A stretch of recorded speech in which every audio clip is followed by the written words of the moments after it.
Green poggers. Alright, let's see. Let's see what he's saying. Hello friends, this is Odds, and today I'm going to be giving you my thoughts on what is probably currently the hottest topic of discussion in the For some reason, like, it's just my opinion. If you're a part of it in any way, you're probably well aware of it. If not, I'll bring you up to speed in just a second. The epicenter of this earthquake is very popular streamer True Talent. For some months now, True Talent has been toying with a very interesting playstyle. You know, he's been playing Ghostface, a killer that he absolutely adores, and instead of focusing on his power to stalk, he's instead using the stealth component. Louder. Okay, well, I'm gonna have to put alerts off them because it'll burst your ears. One sec. Of his kit to run a very interesting build, which is all about hit and run, split pressure, keep everybody injured, keep everybody guessing, and slowly picking them off one by one. He's had a lot of success with this build. He really enjoys it and has made many videos. I want to say we've been playing Wraith even with your guys' builds, and we're like, I think like 21 and 22 4-mans out of 23 games still. Like, he's still doing really well. If you want to check them out. And at one point he proclaimed that in his view, Ghostface was the top 3rd killer in the game, behind of course Nurse and Spirit. And some people raised an eyebrow, but some people also saw the merit of this idea, and nothing really ever came out of it. No, but it's until no one really attacked the Ghostface thing. He started doing the same thing with the Wraith. Yeah. And then one thing I want to say with that is it's so interesting that with Ghostface, everyone was just fine with it.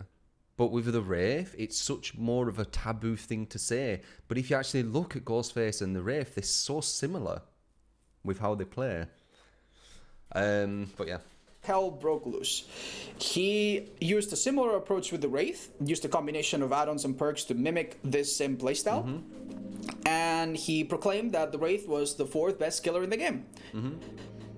And some people... One thing I want to say is I've said joint 3rd with Ghostface, and I'm not saying no one else can be there. I'm just thinking, you know, as I'm looking at it, as I'm doing these little experiments, these two are kind of similar in how good they are. I'm not saying no one else is near it. I'm saying these two I'm very confident are up there, right? That's a difference as well. I'm not saying I'm alienating every other killer. I'm just saying at the moment, this is how I'm seeing it, because I'm slowly working my way to check all these killers out. That had seen him play the Wraith very successfully kind of agreed. Some other people, many other people in fact, consider this to be absolutely ludicrous. He had the temerity. Yeah. Survivor mains. A lot of Survivor mains. Lol, Revo Bay, lol. Like, yeah, because you know exactly the strong, like, how to play killer, right? The sheer audacity to express his not opinions. Not all Survivor mains, though. But they were the ones some people kind of pointed out valid criticism, and he is a public figure. He should accept criticism. But some people, you know, they took the easy way out. They just mocked him. Didn't really add anything to the conversation. Nope, they added nothing. And, you know, that really didn't help. Either side proved their points, basically. At any rate, True Talent has constantly stated that all he wants to do is start a conversation and have a debate. So that's what I'm trying to do today. I'm going to try to settle this matter and see the merit of his ideas and see why some of the criticisms might also be perfectly valid. I also want more killers to be viable. We're going to have a look at this build and see how he's managed to do so well with it. At the highest level player, though, that's Let's have a look over here. This is his build, his preferred build. We have... It might go on to it, but it doesn't need to be pink and purple. I was just using them because I had them. It does ideally need to be something which makes the bell better, because his default bell is shit, in my opinion. It's not that good. So either the pink or the yellow will do kind of the same thing. The yellow will have to be more of a mind game. But it pretty much will do the same thing. And this, once again, this doesn't even add that much more than the yellow. I believe the yellow is 140%, and this goes up to like 150. So it adds like 12% more movement speed, which is obviously nice. But as long as you've got speed and you've got a bell add-on, they both could be yellow, it still should work, his tactic. That's why I'll be doing the day of Wraith with the yellows. to slow down the game. It's a passive perk. He doesn't have to worry about it from the very beginning of the game. It's slowing down early gen repairs. It might last long or little, but it's there doing its job. Sloppy Butcher is a very, very important part of his kit. He wants to keep people injured for as long as possible. Instead of committing to a one chase, he will try to keep as many people injured as possible and get the most value out of it. The idea is to trick people into either healing and wasting time and opening themselves up, or not healing and being vulnerable. For one hit Thunderphobia is a perk that by itself is very weak, but in this build it kind of ties it all together. It makes Ruin that tiny little bit nastier, which is never bad, and it also makes Sloppy even more threatening. If you manage to hit multiple survivors, Thunderphobia stacks up and the slowdown affects basically everyone. This can also have the effect to trick survivors into healing, and once they do heal, Nurse's Calling comes into effect. Nurse's Calling allows you to see survivors who are healing, and for a killer that can suppress his terror radius, this is huge, because he can really creep up to survivors and get that second hit in.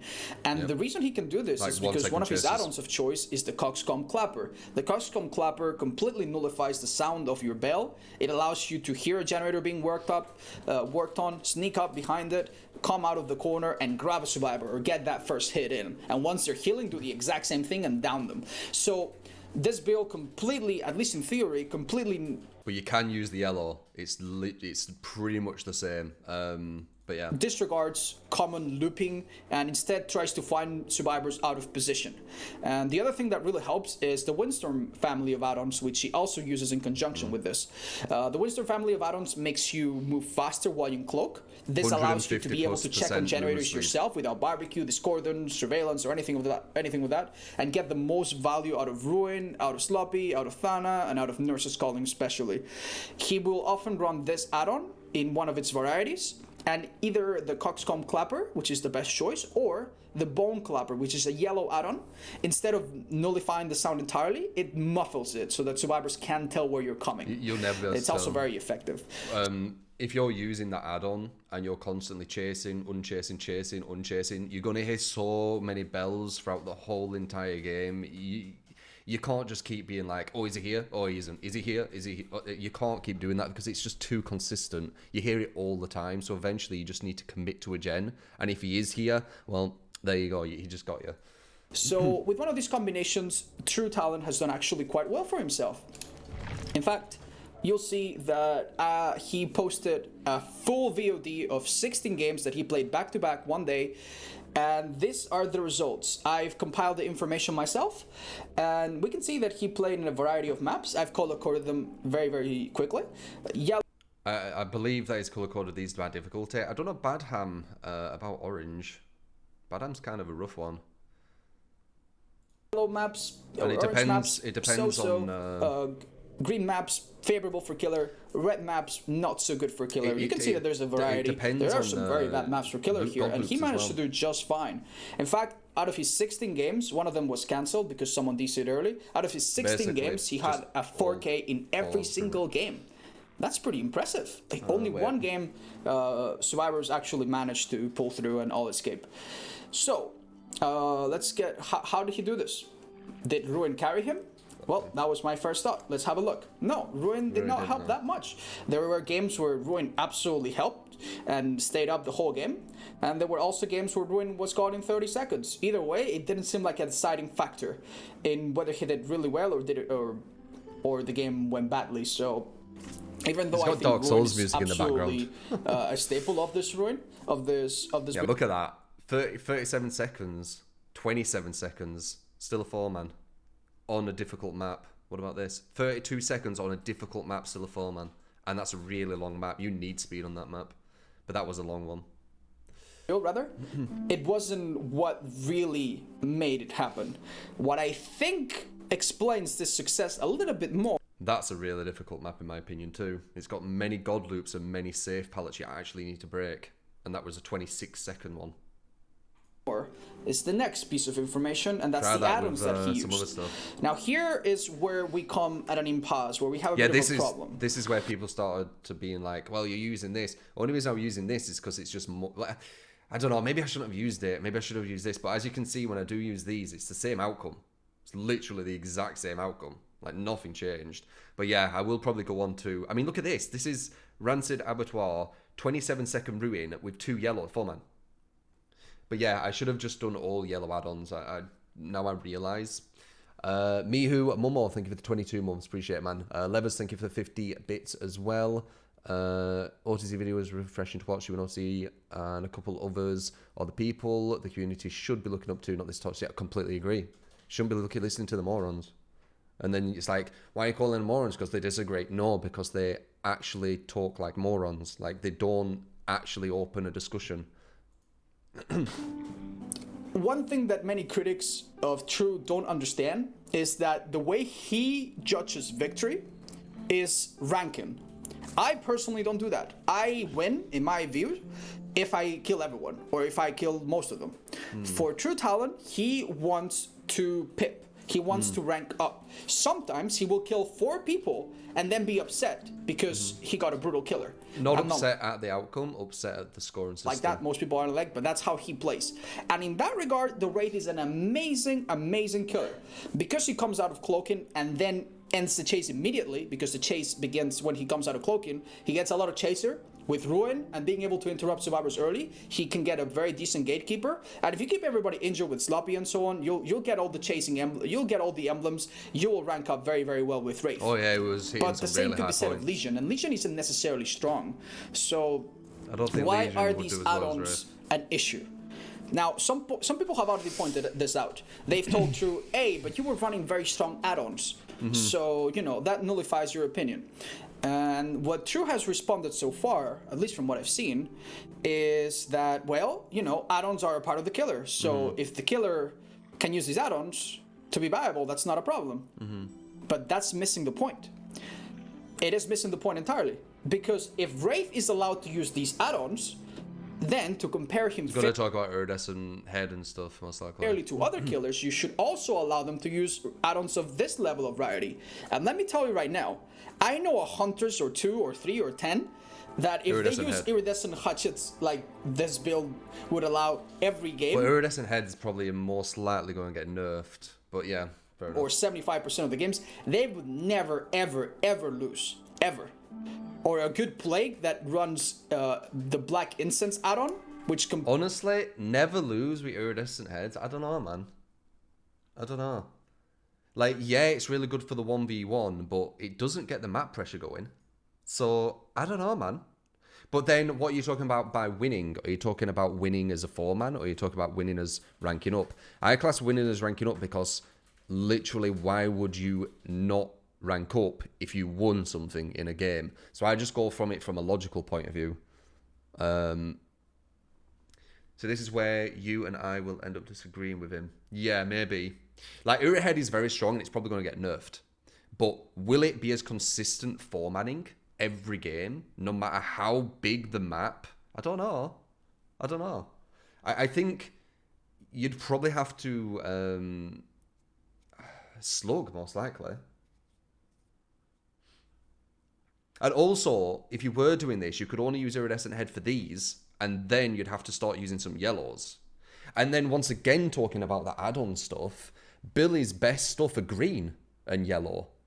So, and his pinks and stuff are kind of pointless. So, is that him using his weaker add-ons now? Because he's not using his pinks?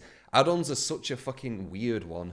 But yeah, I will go back to yellows, etc. But it's such an unfair thing putting this as pink and this is yellow, and like I don't think the devs have balanced add-ons correctly. But yeah, whatever. Completely gives you tracking over everyone. But don't have any pink add-ons. They Purple. would never, ever, ever lose. These add-ons are pretty bonkers. It's purple on Wraith is on steroid with these add-ons. But you could argue, well, you can tell that towards the end, he started using different add-ons. He started to go to yellow rarity. And in fact, he's planning on doing this exact same experiment, but only with yellow add-ons to prove that the Wraith is a top killer and he's viable. Zafgil, thank you for the 4 months. This also misses the point. Months. Appreciate it, man. Because if he does achieve this, and I'm sure he will, thank you for the what he's proving is that the Wraith is viable and that he is good and that you can use clever combinations of add-ons and perks to make him shine. He's not proving, however, that this makes him better than other killers. Perhaps this makes him better than other killers with his own playstyle, his own. The thing is, it's through theory.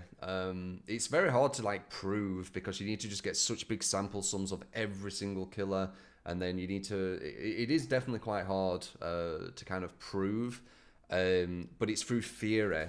And my theory is, if you play a killer where survivors know that you're coming, and you have to do the loot game versus them, that's going to be a less viable killer unless they are outstanding at 1v1, i.e. Spirit or Nurse. If they're not outstanding at 1v1s, then you're going to have a hard time because you're basing it on the survivor's mistakes. If you have a killer who can sneak up before they get to the loops, there's more potential in that killer. So it's based mainly on a theory and then trying to prove said theory through observation of playing the killer in that way. Also, when I do play other killers, I'm not as consistent as well, as you can see on stream. So there is that too. It's not like I'm not playing the other killers. I do play the other killers. I don't play the other killers as a whole day, but you know I play all the other killers, and you know it's not as consistent as this, right? So, and also another thing, I don't main the Wraith. I just randomly just started playing the Wraith for this day, and we got 4-mans all day. It's not like I just play Wraith and got really good at Wraith. I just jumped on Wraith.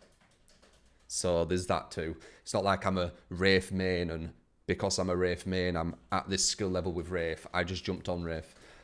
So there is that. Reborn Phoenix, thank you for the 16 month. A quick, and it's been a great time watching and learning. Cheers. Thank you, man. Woohoo, 4 months. Thank you. Ultra Zen for the Prime as well. Levers for the 50-bit. Said that, didn't I? But yeah. Experience his own gameplay preferences. But that doesn't mean that the Wraith is objectively stronger than other killers who would do the same. And to try to prove this, I did a bit of an experiment myself. In my own streams, I started playing Trapper and taking the time to write down the results of my games. So OTZ mains Trapper, right? He's a Trapper main, so this is his strongest killer. Difference, Wraith isn't my strongest killer. I just jumped on him for that one day. Okay? Trapper's his main. He's like the God Trapper or whatever, right? I did this over the course of 16 games, just like True, and I made sure to use no ruin on any of my games. You guys know Trapper is one of the slower killers in the game to set up, so surely if I can do well without ruin on Trapper... I'm just checking to see kind of the Borderland rank, because we got a lot of rank 1s that day. It looks like it's getting quite a few though. Purples, greens, that was one. Someone escaped there, it looks like. Someone escaped on that one with a green. It is hard. It's a hard one. Any perk, because it's all about the survival skill. These were my results. I also had a fair amount of good... So free. So that means that... Oh, it could be a trapdoor escape. It depends if it's slugging. I don't know what it does. Oh no, 1 gen. There you go. Okay, so it looks like it was trapdoor escapes. So 3, 4, 3, 4, 2. Oh, we're a key. 3, 4, 4, 4, 3, 4, 4, 4, 4. Okay. Good and bad maps. And as you can tell, it doesn't split sometimes it was a 3 kill because I gave the hatch or because I didn't care. And most of the times it was 4 kills. I did not care very much about the ranking system. This is very interesting. See, I think this is where we differ. On my Wraith, I got Ruthless and Merciless pretty much every game. Yeah, pretty much every game. And even the one I lost... No, the one I lost, I think it was Entity Displeased, right? Was it? I think it was. But pretty much all... We didn't get Brutal Killer. To get Brutal Killer in a 4K... So are you slugging then? It's something what's going to be the one thing what's kind of a bit awkward, because you can technically 4-man with every killer by slugging and, you know, one-hooking everyone. That's not how I see it. I see viability, being able to multiply chase and multiply hook and actually win in the sense of ranking up with every killer versus any type of team. I do think versus any type of team you possibly could draw, which is a brutal killer.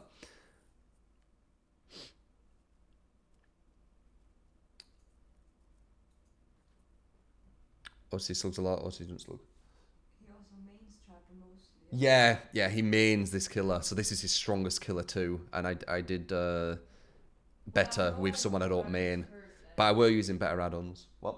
That's just what I've heard. No, I have heard he's a really good trapper. Again, as you can tell, I never ever deranked. Ever. All of these games were either at rank 1 or rank 2. At one point, I started using brown add-ons, and I also tracked how many generators were left by the time the game was finished, and they never... But, to be fair, do the brown add-ons compared to the higher add-ons, unless pink, I guess, do they do too much with Trapper? It's just carrying more traps, right? He's kind of a weird one with add-ons, Trapper. Like, this is pretty much near enough the same, except just one less trap, right? Bag add-ons are the best, yeah. So even that this is brown, it's only one less trap than yellow, right?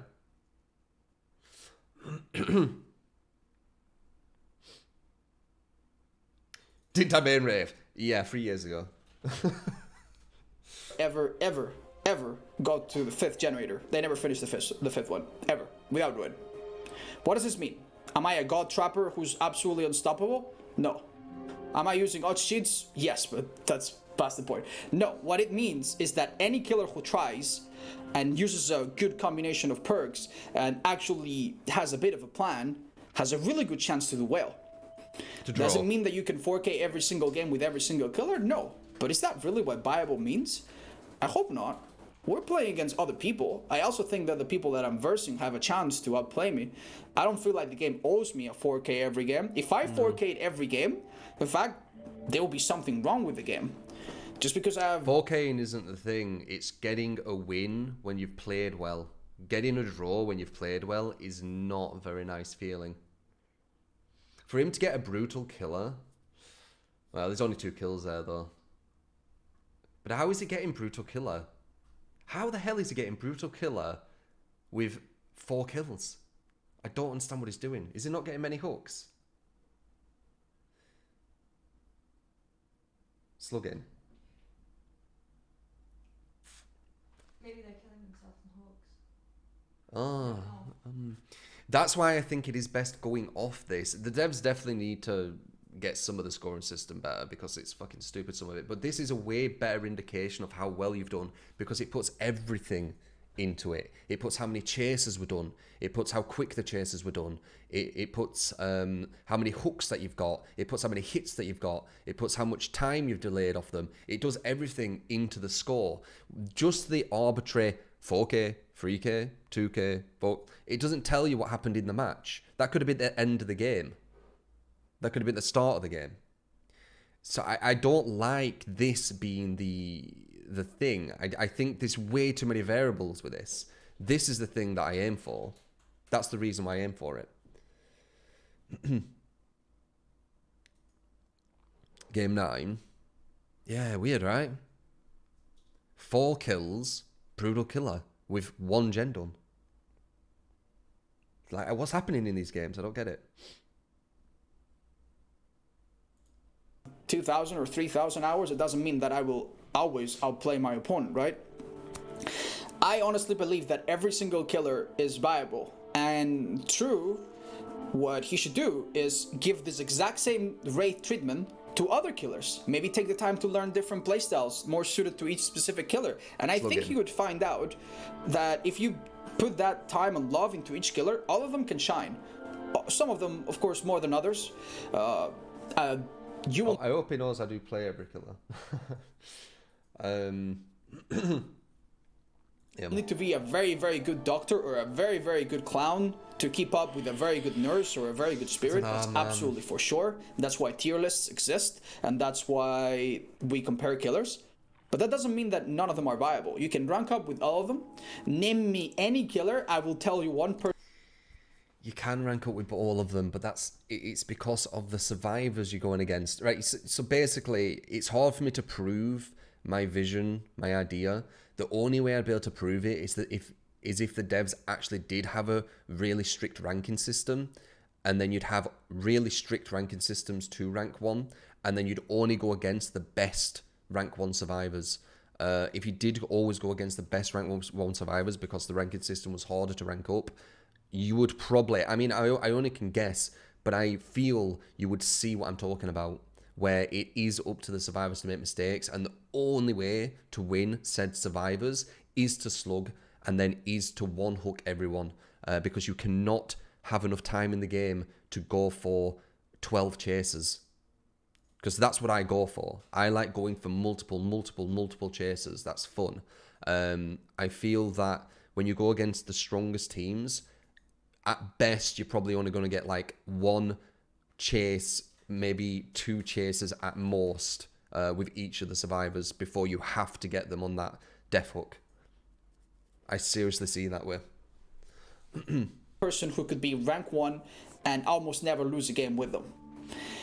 Just because how good of a killer or how good of a specific killer they are.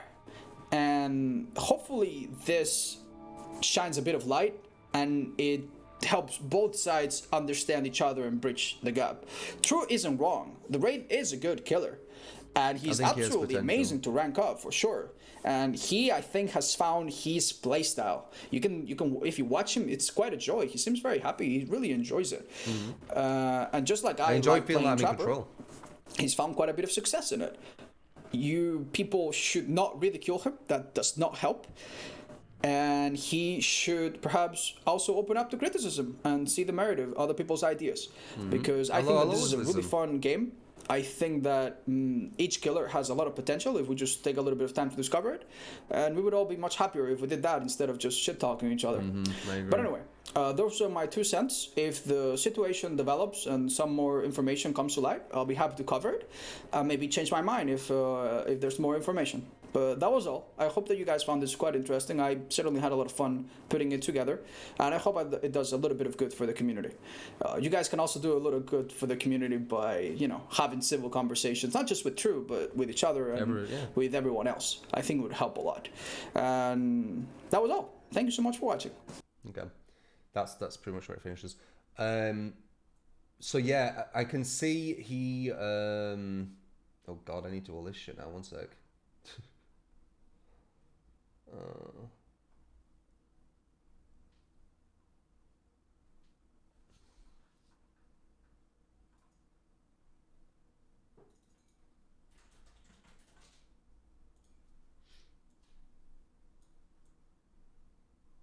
It's good enough. I can see that he sees a win as different. I see it as the rank up, because that's all I can really... I don't know why you wouldn't rank up if you've won. I cannot get over that. But if you see it that way, then yeah, you can just slug and get free kills. I mean, if free kills is a win, you can definitely do that, especially with slugs with anyone. So I completely understand where his head's at. That's not where my head's at, though. My head's at following the game rules, and the game rules are you need... Well, the game winning condition is ranking up, right? I mean... I don't know a game what would keep you in place if you won. So that's something I can't get over that hurdle. It doesn't make sense to me.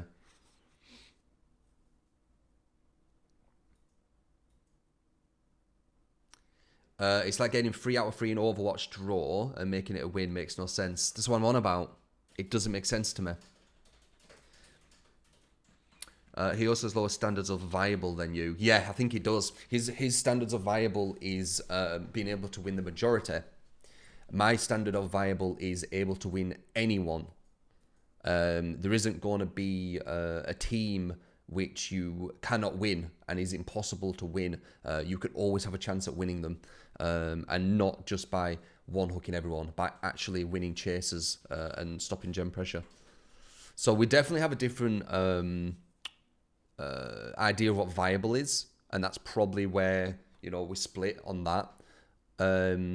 In my definition of viable, I don't think there is consistent killers who can definitely go against the best survivors and consistently win.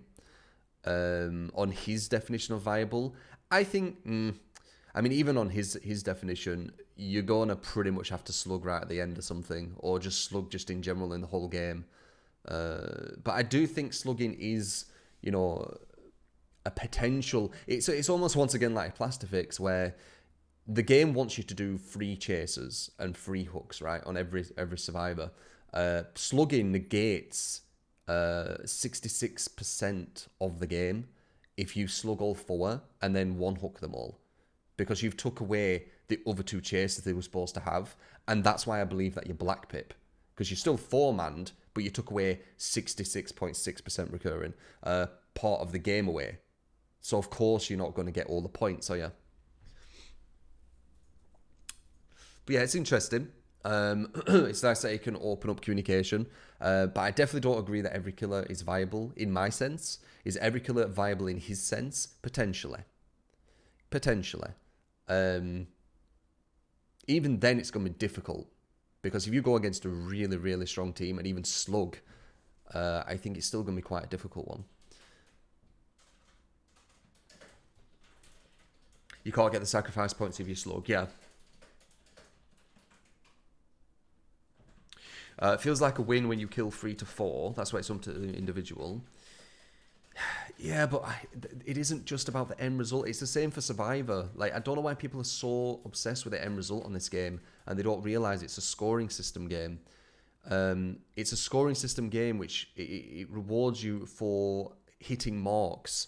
So for Survivor, you have to hit certain marks. You have to do a certain amount of chase. You have to do a certain amount of gens. You have to do a certain amount of unhooks. You have to hit these marks. And once you've hit these marks, you don't need to escape. An escape is just another mark. It isn't the end goal. It's a mark that you tick off. And it's the same with Killer. Getting all 4Ks is a mark that you tick off. It isn't the whole picture. The whole picture is how many chases, how many hooks, how many hits, how much delaying. Like, it's everything. It's the whole picture. And I think that's where my perception of this game branches away from other people's. I think my perception of the game is more aligned with the actual design of the game. I seriously do. But it's definitely not aligned with other people's opinions, where they feel that you need to 3-man or 4K no matter what. Like, you can just slug them, but not do anything else in the game. When I play a game, I try and just follow it by its rules and try and play it at its most optimal towards its rules that it's given me. And slugging definitely is not a way the game wants you to play. Slugging a bit is okay, but slugging to one hook everyone, no, the game will not reward you for that.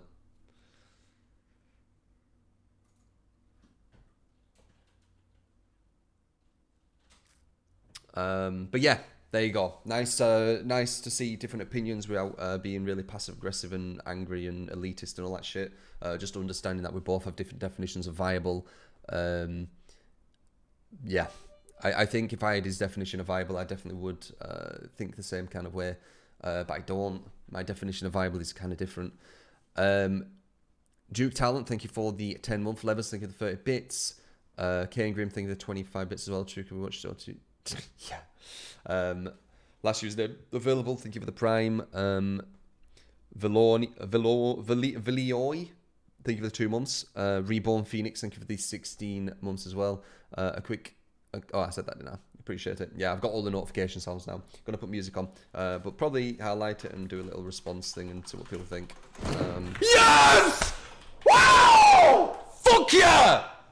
That was loud. Yeah, I forgot. I've still got desktop up.